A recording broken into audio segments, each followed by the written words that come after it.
Hello, Tigers. You're so close to being done with this multi-genre portfolio. So here is my video to give you instructions about how to put it all together.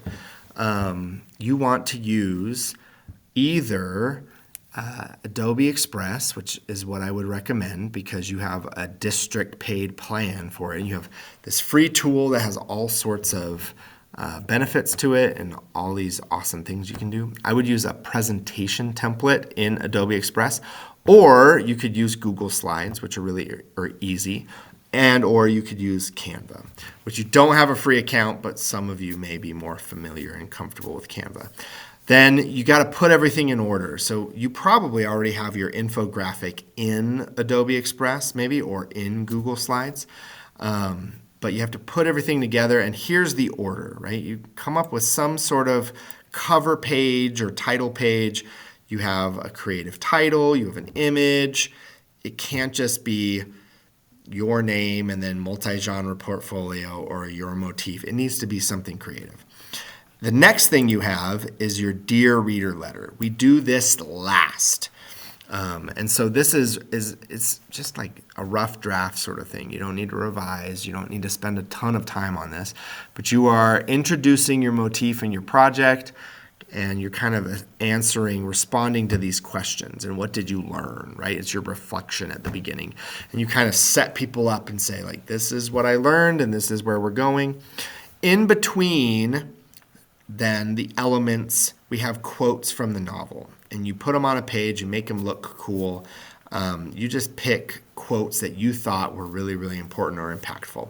So there's 4 of those, right? 1, 2, 3, 4 quotes from the novel. And you use those as like section breaks. So after the letter, you have an important quote from the novel. Then you have your infographic, your word study. Then you have an important quote from the novel. Then you put in your lit analysis close read. Then you have a quote from the novel. Then you have your creative project. Then you have a quote from the novel. Then you have your video. You're going to be putting images in here. So there should be an image with the close read and potentially an image with the creative project if you've done, something that's physical and you want to take a picture of it. With the open letter video, there should be a link because you're then exporting this, whatever you created it in, exporting it as a PDF.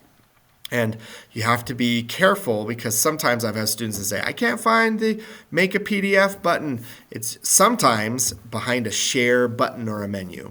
And what I find is if I ever don't know how to do something on a website, I just Google it and I can usually find a YouTube video that will show me the buttons that I need to press to make it happen. So you might have to do a little research on how to export something as a PDF. But you totally can. All of these sites have the ability to export as a PDF. You just got to figure out how to do it. That makes it way easier to put into Google Classroom and submit as your assignment. It also makes it way easier for me to grade.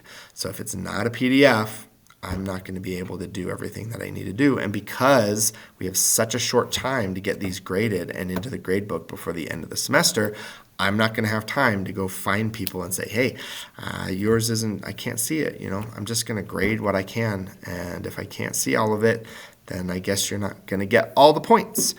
Make it look nice. This is your final thing and the final big project that you're doing for English 9 Honors. So be an honors student and be extra and make it look really, really cool. All right. Good luck. Turn in something awesome. Bye.